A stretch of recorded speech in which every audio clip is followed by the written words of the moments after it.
I just want to quickly touch upon a bit of the work areas of all the three people, because really crucial from where we started and where they are right now at this point of time. So Manav, in fact, like I mean, in terms of you have started Laksha and is doing a lot of fabulous work on the ground level. I just want to know, okay, what kind of a work does Laksha do, and how many, like, what is the area of this one? What difficulties, briefly, what you are challenging, you're finding? I'm really going to talk about the law much later with the next panelists, But generally, overall, the perception of the society, with the kind of work you're doing.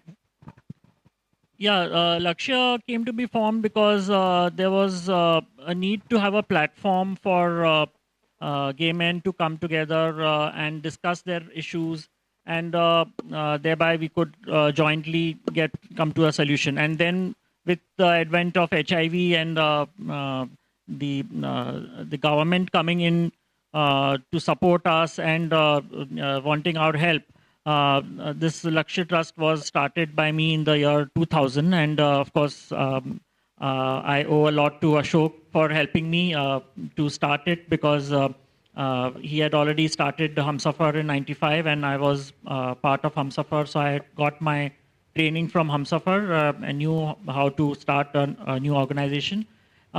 See, initially, of course, we had a lot of problems because we were a group of gay friends who came together to form an organization, and to have an organization means you need a lot of professionalism.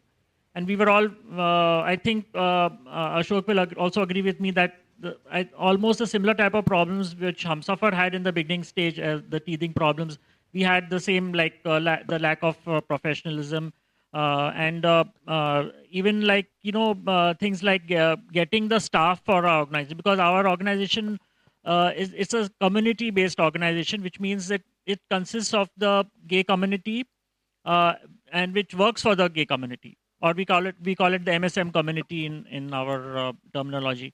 So that is men having sex with men. So even to get staff to work for us was a big problem in those days, because the people who wanted to work for us, they said, if we work for Lakshya, we will be outed. The fact that they are all closeted, and if they are outed, then they will be ruined. And also, it was very difficult to get the staff.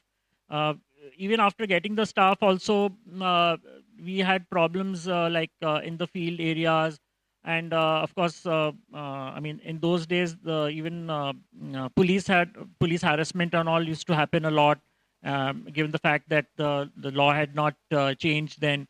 And of course, no doubt government support was one of the biggest support which we had, because to have a recognition from the government was a big thing, because we knew that we had signed a contract with the government. So wherever we had any problems, especially even if I talk about the media, the media, and when I say media, it's not the English media, but it's the vernacular media, which used to report very negative stories on homosexuality, calling us unnatural and illegal, all sort of things. So even the media was not in our favor. So it was like literally going against the current, because the fact we were the first ones to start in the state of Gujarat, and we started working for HIV awareness and prevention amongst the men having sex with men and the transgender community. We work in 3 cities, Baroda, Surat, and Rajkot. Great. In fact, I think before we, I would like to actually get questions from the audience. If you have any questions for any of the panelists, and then we'll have a closing comment from all of them. My name is Lyle Pearson. I'm from the United States. I've spent about 5 years in India. The first 3 years were in the 1970s, and all of the sexual stuff, of course, was like hidden at that time. I came back to India in 2011 with the idea of studying cinema again, which is what I did before. And suddenly things were out a little bit more than they were. And so I started I've been writing a column about gay cinema for a long time. And I'm writing a column about gay cinema in India, whatever there is of it. And I've been following all this anyway, quite closely for as long as I could. Sridhar, I want to thank you very much for putting together that film from BOLO. I had not seen any of the BOLO films. I have known many of these people by their names. R. Raja Rao, Ruth Vaneta, Hoshong Merchant. Now I have faces to put with these people. I'm Right. so happy that you made this film. And I have a question for the Prince, a very specific question. There was an article in the paper recently about a film made in Gujarat. The title in English is The Colors of Life, I believe.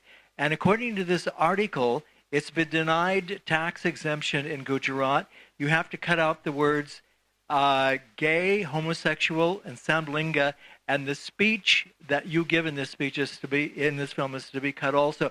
I wonder if there's been any movement on this.